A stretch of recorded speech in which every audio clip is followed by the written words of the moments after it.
So, ayun nga, as what I said, limits just another way of expressing function. Okay? So, tinitingnan lang dito. Kasi ang term na dito is approaches, okay? What will happen to the function f once x approach a given number? Okay, so ayun 'yon. So, limit of 2x squared plus 5 as x approaches 2. Okay? So, proceed tayo ngayon sa properties natin. Okay, first we have first property na so madadali naman itong mga properties na to. Hindi man ito nakakalito. So, property 1,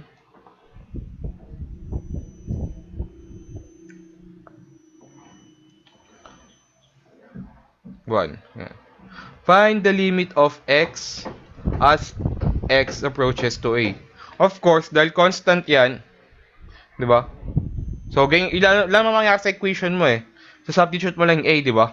Technically, yan mangyari, so substitute mo pa rin yung value ng x or yung ina-approach na number nung ano natin. Okay? So, magiging a naman yan. Di ba? Kung wari, wait, para mas maintindihan nyo, i-rewrite natin siya ulit. So, find the f of x when x is equals to ay, yan. Dahil ganito pala siya. Mas madali. Ganyan. Kuwari ganyan. So, in x equals to 2 mo, so f of 2 is equals to 2. Ganun lang din siya.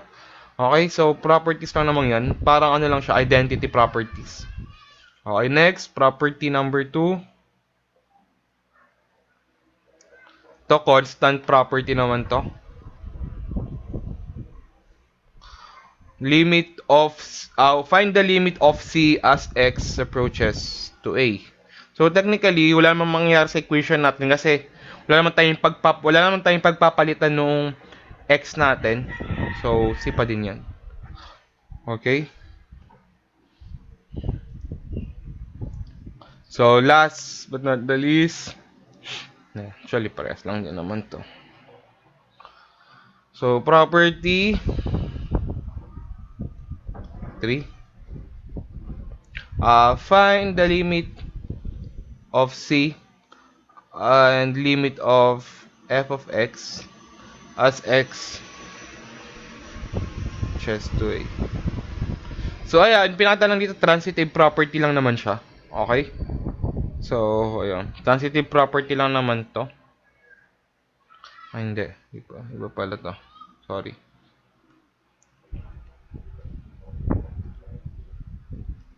So limit function of ito, bali guys, ang pinapakita lang dito, what if may coefficient yung certain ano natin, may coefficient yung certain variable natin. Magiging c limit of f of x as x approaches to a. Okay? So ano lang 'yan? Kunwari 5x, find the limit. So example, 'yan. Example. Limit of 5x as x approaches to negative 2. Ngayon lang. Wala naman siyang pinag-ano, di ba? So, ayan.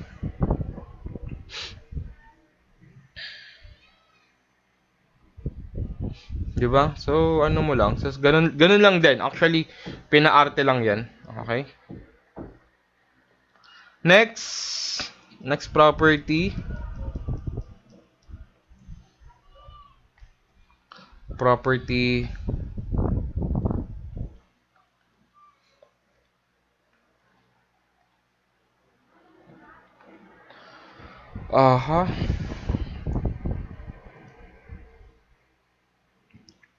So ito, ano lang naman to. Naturo ko na to before pero dagdag na lang din natin. Limit of f of x multiplied by g of x is equals to limit of f of x multiplied by limit of g of x as x approaches to a, x approaches to a, x approaches to a.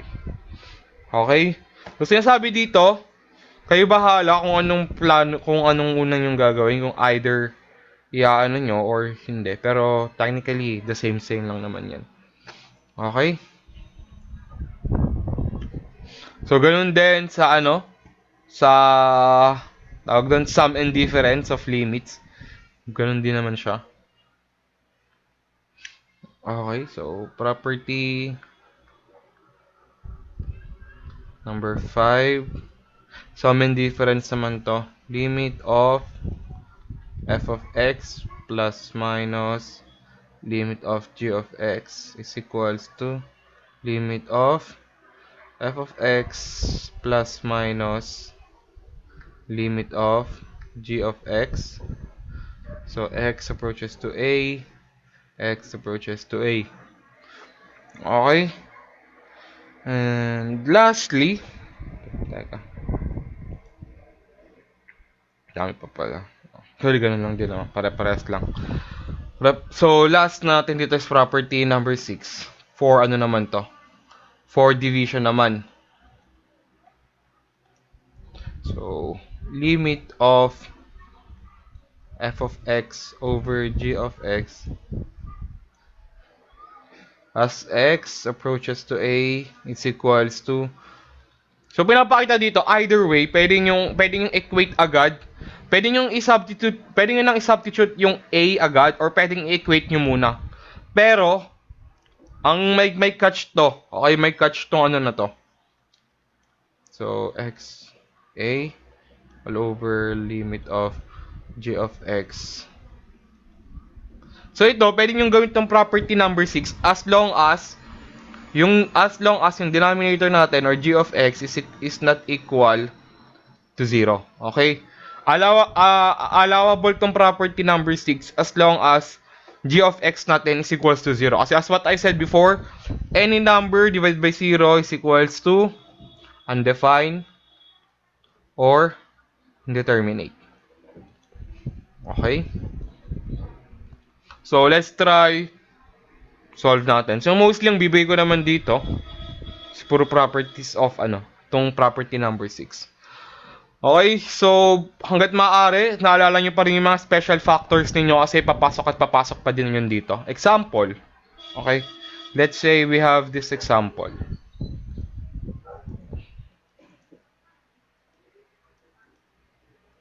Kunwari, we have example.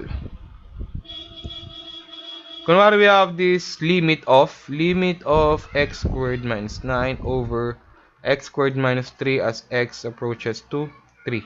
Kunwari, ganyan yung equation natin, di ba?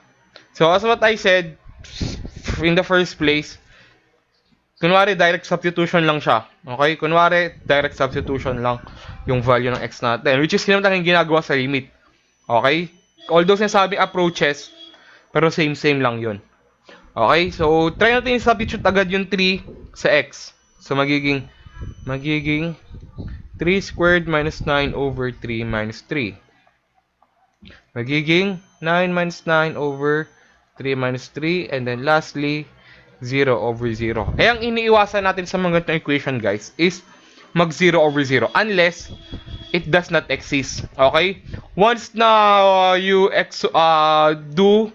once na nagawa nyo na lahat ng pwede nyo gawin para hindi siya mag does not exist, that time we can say na limit does not exist. Okay? Eh dito, mapapansin yung equation natin, guys, from here muna.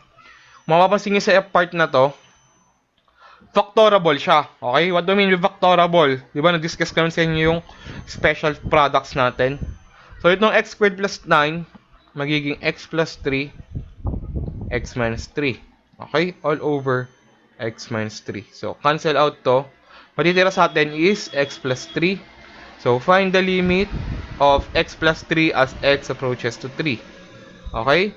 Diba? So, magiging 3 plus 3 is equals to 6. So, limit of x squared minus 9 all over x minus 3 as x approaches to 3 is equal to 6. Okay? So, once na nagawa nyo na lahat ng pwedeng yung gawin, saan nyo pwedeng sabihin na limit does not exist. So, ganun. Okay? So, ayun yung mga isang example natin. Another one. Try nyo lang sabayan mag-solve. Okay? Hindi man bawal yun. So, find the limit of, let's say, sorry ito. X squared minus 9 over x minus 3. Okay? As x approaches, yun ulit, 4 naman. Okay? So, mapapansin nyo dito, technically, kahit direct substitution, okay lang yun. Lamang mawawala doon. Okay? Kahit direct substitution nyo, okay lang din. So, magiging, ano siya? 16 minus 9 over 1 equals to 7. Diba? So, wala na. Yun na yun. Or, kung gusto nyo another way to solve this one, pwede nyo i-factorable yan. Pero, technically kasi, pag ganito, okay, so, tatandaan nyo, once na, sige, as long as pwede siyang i-simplify yung ano, as long as pwedeng i-simplify yung equation, i-simplify natin. Okay, yun na yung magiging rule niya sa akin. Kasi, baka lang, hindi ko sure, baka depende sa mga bibigay kong problems, magkaiba yung sagot ng hindi sinimplify sa sinimplify. Okay? So, to make this clear, so ito, kahit, kasi ito, example, ito actually same na may lalabas dito, so magiging x plus 3 over x minus 3. So, cancel. So, x plus 3 is equals to 4 plus 3 is equals to 7. Diba? So, baka may instance lang na magkaiba yung sagot ng sinimplify sa hindi. So, every equation, so, para sa akin sa equation, sa ano ko, every equation must be simplify into lowest term. Okay? So, I hope malinaw tayo dun. Kasi baka lang naman, may mga ibang equation na hindi siya na ano. Para sure lang. Okay, let's try to solve this one naman. So, example ulit, number 3 na tayo. Find the limit of 2x cubed minus 5 over 3x plus 2 as x approaches to 4. Okay? So, mapapansin naman sa equation, hindi man siya masisimplify, 'di ba? Wala nang tayong pwedeng ibang gawin diyan. So, technically, direct substitution lang ng value ng 4. Okay? So, magiging 2 4 cubed minus 5 over 4 baliktad.